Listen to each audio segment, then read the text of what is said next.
So the next speaker is going to talk about the DAGKNIGHT protocol, a parameterless generalization of Nakamoto consensus. Yonatan is a postdoc from Harvard.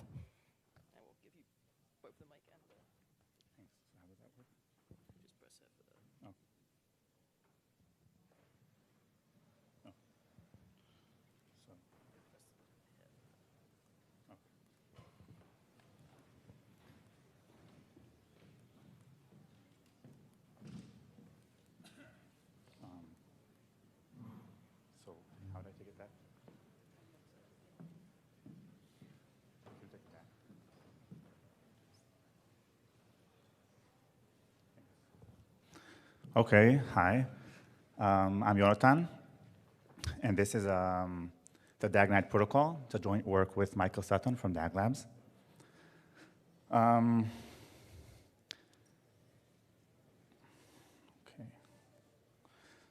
So 14 years ago today, Satoshi released his Bitcoin white paper. And since then, I developed the hobby of devising alternative consensus protocols based on proof of work. It started with Ghost Protocol, Spectre, and Phantom Ghost DAG. But none of these protocols, nor any other consensus protocol, achieves what we set out to do in DAGKNIGHT. So about 3 years ago, we set out on a journey to solve the following problem. We were trying to achieve a proof of work protocol that is resilient to up to 50% attackers without knowing anything about the network delay. Okay, so Bitcoin, or in its formal name, Nakamoto Konsensus, or Phantom Ghost DAG, these protocols assume something about network delay. Bitcoin assumes network delay is much smaller than 10 minutes. Phantom Ghost DAG assumes a different parameter, but all of these works do not assume something about the network delay. And we want to do something that, we want to devise a protocol that does not assume anything. And this is no easy task. It took us about 3 years. And there's a good reason why it's not an easy task. It seems to contradict known impossibility results in the consensus literature. Okay, so a bit of a background, intuition about synchronous versus partially synchronous protocols. So synchronous protocols are consensus protocols where the consensus assumes a global upper bound on a network delay. For instance, Bitcoin's 10 minutes. And the output is an ordering of the events in the system. Okay, so you can achieve resiliency to 49% attackers. This is a known result. In partially synchronous protocols, the protocol is not allowed to know anything about the delay. So no 10 minutes, no other 5-6 seconds in Ethereum, and that sort of stuff. And it's a well-known result that in that case, you can only achieve 67% or 34% resiliency to Byzantine attackers. Okay, so any attacker with a third or more of the hash rate can attack the system. So with these two results, it does seem that we set out to solve an impossible challenge. And indeed, throughout these 3 years, we did occasionally break down mentally. So what's the advantage of not assuming anything about the latency? The advantage is you can be responsive to the network actual delay. Meaning, so in Bitcoin, we have the 10 minutes latency parameter, but since then, the network infrastructure has improved immensely, but we're still stuck with this block interval of 10 minutes. And similarly, in any consensus protocol that is synchronous, you are stuck with a parameter that you began with. So if you have a block time of 12 seconds, then you're stuck with it even if the network is much faster. So we want to have a consensus protocol that is responsive, can perform tightly with the actual network delay, And I'll be more precise about that shortly. But it's still resilient to 50%, to up to 50% attackers. Okay, so what do I mean by being responsive to the actual network delay? If by that we mean to the network delay that we observe in the system, then this is impossible to solve. This is a known impossibility result, both in the permissioned partial synchrony literature and in the permissionless, in the proof of work literature. There's a work by Pass and Shi that show that indeed you can't achieve this property. But you can achieve this property if you want to be responsive, not to the network delay that you see in the current network, but to the maximal delay that you believe an attacker can impose on the network. So let's say I see that the Bitcoin blocks are propagating within 1 or 2 seconds. This is not enough. I need to additionally assume, okay, an attacker cannot delay the blocks in the system by more than 10 seconds. So my parameter is 10 seconds. So this is very important to emphasize. We are not responsive to the actual network delay that you observe. We're responsive to the actual worst-case delay that you believe the network to have. And I emphasize you believe because any user can set her own beliefs. There's no agreement on this parameter. You can run your full node with 10 confirmations, wait for 10 confirmations, and believe the delay to be 2 seconds, and you can run your full node with 30 seconds and believe the delay to 30 confirmations and believe the delay to be 10 minutes. It's a user's local decision to decide whether they want what parameter to set for D. Okay, so what is block DAG? By now it's a more well-known construction, but basically any construction of a proof of work that does not wait, for every block to propagate through the entire network. Every asynchronous proof of work will result in a DAG.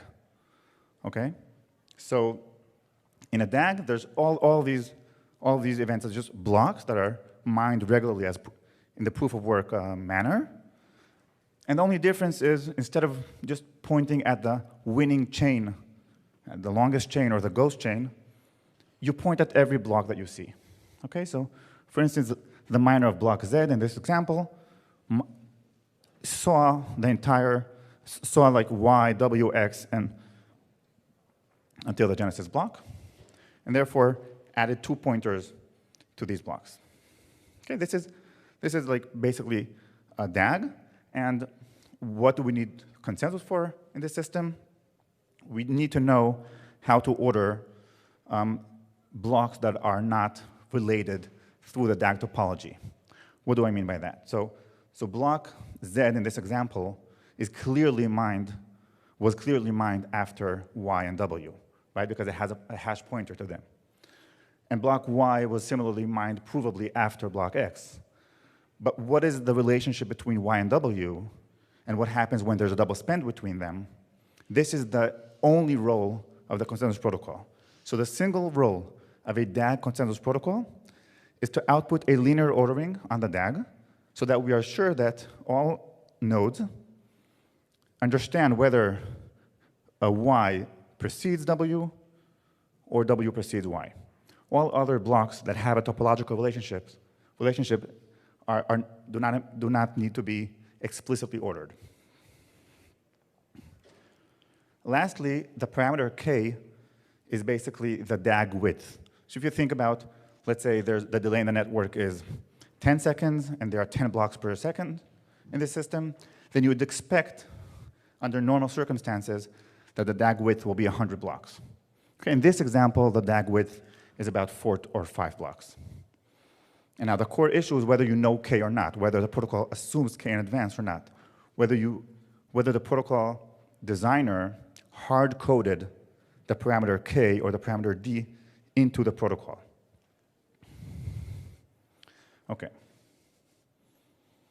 So DAGKNIGHT was built upon previous work, the Phantom paper, which I co-authored. And in Phantom, we presented a generalization of the Bitcoin protocol. So without getting into too much detail, just using intuition, in Phantom, we observed that in a DAG, you can notice what the honest set of blocks is. And the honest set of blocks is the largest K-connected set. What is a K-connected set? It's just a set of blocks, marked here in blue, that are almost fully connected to each other, save maybe 4 blocks. So every block in the blue set that you see here is connected to all other blue blocks, apart from at most 4 blocks. And without needing to understand exactly how we define it, you get the intuition. If I tell you that the DAG width is 4 on average, or what you expect the DAG width or the DAG asynchrony to be 4 blocks, this means that on average, in every unit of delay in the network, there are 4 blocks that are mined in parallel. That's what you expect. In which case, you should look for a set of blocks that resemble this structure, this predicted or expected structure. And well, an attacker can also form such a cluster, such a set of well-connected, K-connected blocks. However, the attacker has less than 50% of the proof of work. Therefore, the attacker will not own a majority of the blocks. Okay. Okay, so the holy grail of DAGKNIGHT, and this was the main breakthrough that Michael presented 3 years ago, was that we don't need to know K in advance. While Phantom knows K in advance, it gets as a parameter the expected DAG width. DAGKNIGHT does not need to know it. And instead, DAGKNIGHT solves a min-max optimization problem. It searches for the minimal K such that the largest K cluster achieves 50%, a majority of the DAG. So it's a very nice paradigm shift, and I encourage you to read the paper. In general, it's a very long journey. So it started with a very simple pseudocode, and it ended up like this. And it's not only a matter of implementation. There are profound reasons for these procedures, for these complications, which we detail in the protocol, in the paper, which we will upload today, marking the 14-year anniversary of the Bitcoin white paper. Here's a short summary of comparison to previous works in DAG. Yeah, and I guess I'll conclude with that.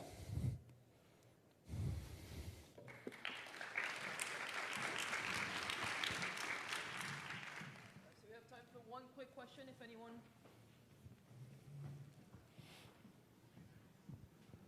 All right, I'll ask. So your definition of responsive is not the traditional one. You already alluded to that. In Bitcoin, the only manifestation of the assumption that you know something about the network propagation delay is by setting the proof of work hardness to be much, much lower than what you assume. You never weight explicitly delta to make sure that you get.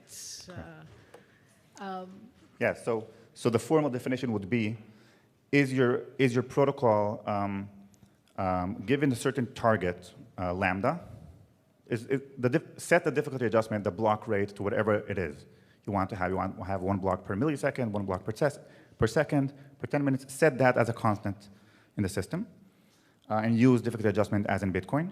And then the question we ask is the protocol secure for any latency? So fix lambda, fix the block creation rate, and now devise a consensus protocol that is secure for any D. And we argue that there's no proof of work, or indeed no other consensus protocol that has achieved it, and it's in fact impossible to achieve without proof of work. Thank you. Thanks. Right, thank you very much, and I would encourage you to take the discussion offline further. So with that, let's thank the speaker again, and we'll be welcoming the last full talk of the session before the spotlight section.